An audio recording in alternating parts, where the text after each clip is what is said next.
What's up, everyone? John Rettinger from Techno Buffalo here with a full review for you of the first 4G LTE tablet to be offered by AT&T. This is the HTC built Jetstream. Let's go ahead and give it a full review and see if it can take off.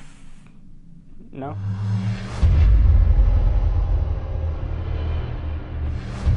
Alright, so let me go ahead and run through the specs of this guy because it does pack quite a wallop. So it's got a 1.5 gigahertz dual core processor, so that's 1.5 on each core. Extremely capable processor. It's Qualcomm built, in case you're wondering.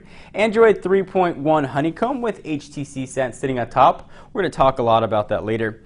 32 gigs of internal storage, not expandable. You've got a gig of RAM in there to make sure this thing hums along.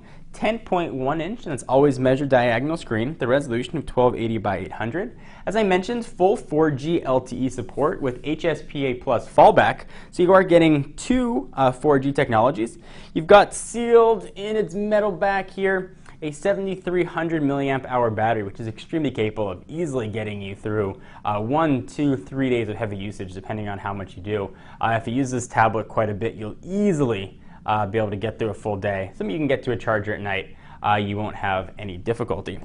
It's got, as long as I go ahead and flip this guy back over again, it's got a 8 megapixel camera with a dual LED flash that can shoot full 1080p video at 30 frames per second.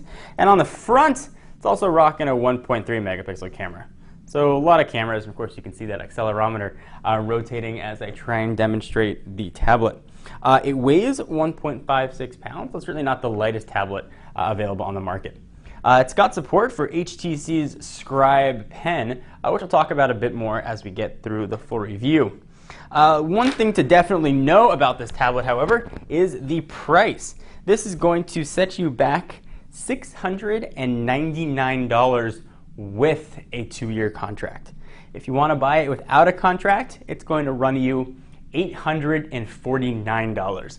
And you heard me correctly, I didn't misspeak. As of this filming, which is the 1st of November, it is $699 with contract, $849 without contract.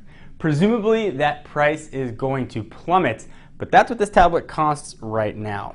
Alright, so let's go ahead and jump right in and talk about what this thing can do. Let's start with HTC Sense. If you've ever used Sense on an Android device, it should be a very familiar experience for you. If you're not familiar with Sense, essentially it's a skin that sits on top of the Android operating system. In this case, HTC made it, who manufactured this tablet. So let's go ahead and talk about scenes. Go ahead and hit that icon, hit the wrong button, that icon right there will show us what scenes are. What scenes are going to do, they're going to give you unique app and widget configurations depending on what scene you're in. So if you're looking at social, for example, it'll pull in all your social information and it'll completely readjust for what it's doing. So let me show you. So you can see what it looks like now. I'm going to go ahead and jump on in to social. And let's see what it does. Gives it a second to load up, putting that gig of RAM to use.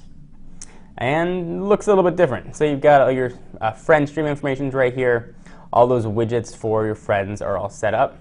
Calendar, everything you need to get all social. Of course, you can customize all this goodness. So we'll go ahead and jump on back. Let's go to, I like the HTC one.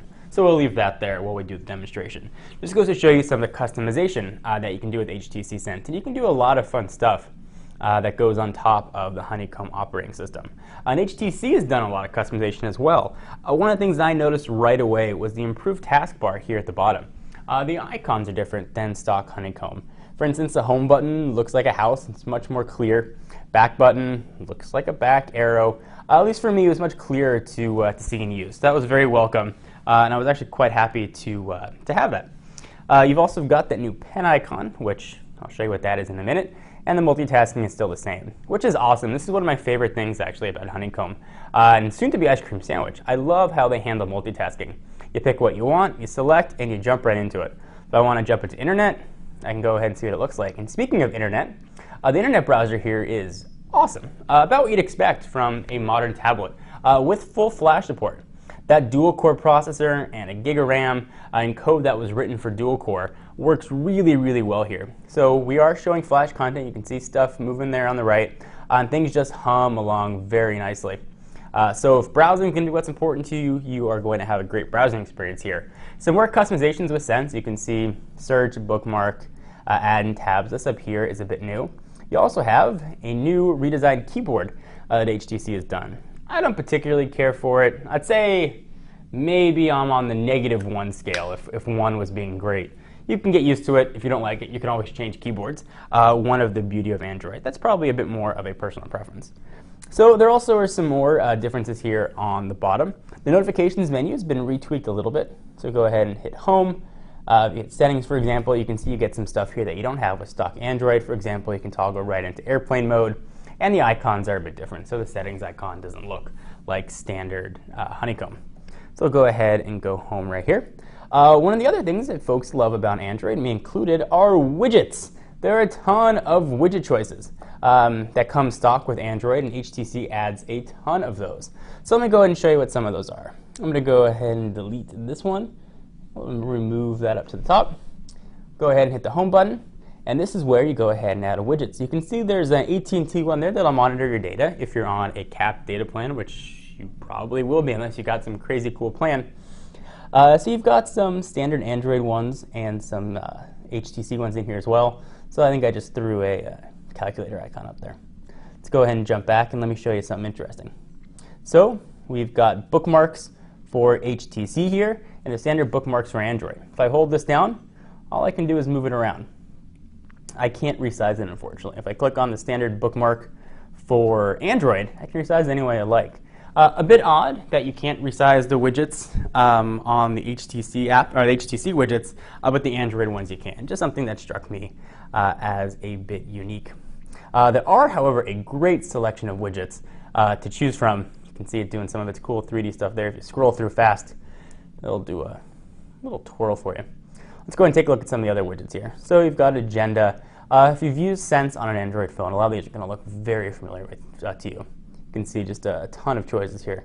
Clocks, widgets, pictures, friend streams, and all kinds of stuff. I don't like that many widgets. I do love some of the new mail widgets, though, that are pretty much stock Android. I didn't find myself using many HTC widgets except for this awesome clock and weather. I do, for whatever reason, love that. All right, so let's go ahead and talk about this guy, which is an optional stylus. So I'll pull my notes off to the side to make sure I cover everything. This is going to come at an added cost. Some bundles might come with it, some might not. About $60 to $80 depending on where you go. And it is a magnetic stylus that actually has powered. There's a battery in there, so let me show you what you can do with it. So let's go ahead and open up the Notes application.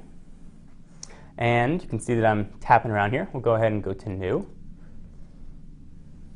And now I'm in a new note. So I can draw if I'd like.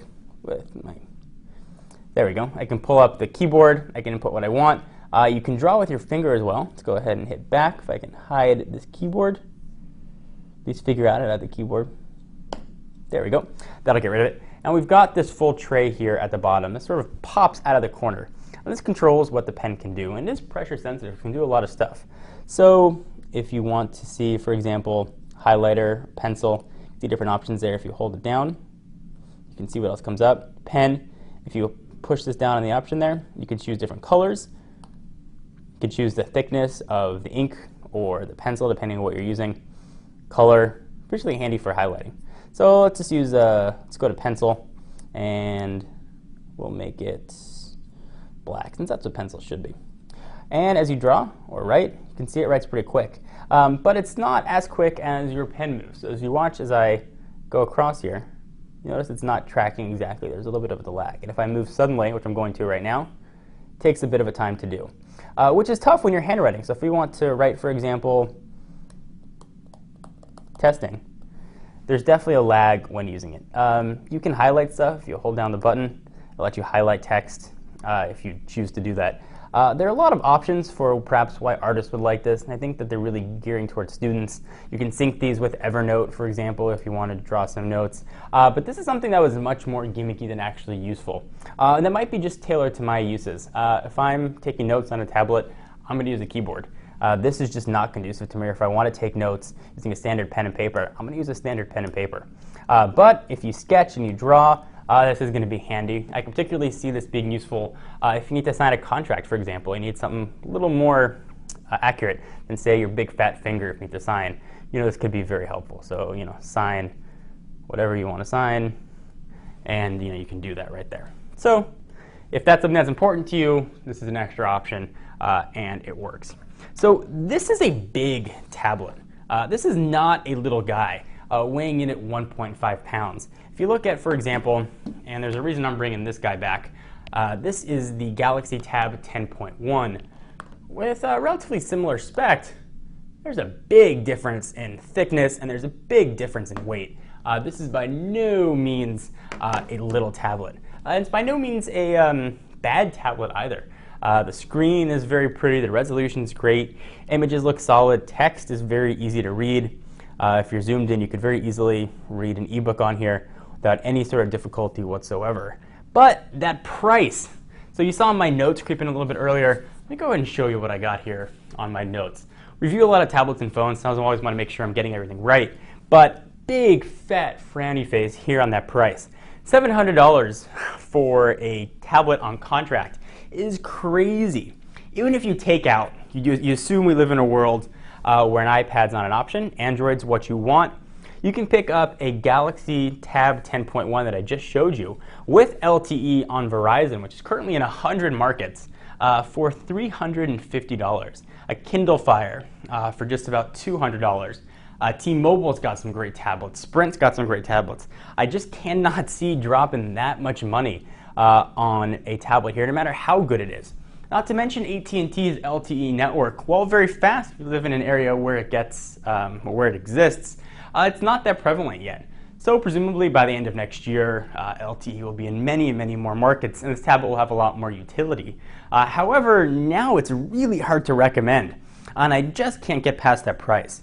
If this was, say, the same price, the Tab 10.1, or $50 less, I think it's a great buy. You're going to get some awesome specs, it's going to work well, HTC build quality, even if it is a little bit chunky.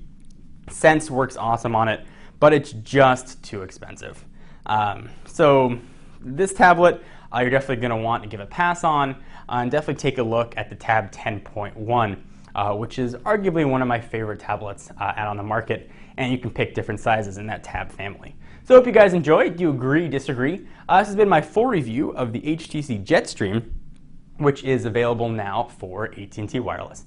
I'm John Rettinger from Techno Buffalo, and I'll see you in the next video. Be sure to check us out for all of your latest tech news at, quite obviously, technobuffalo.com.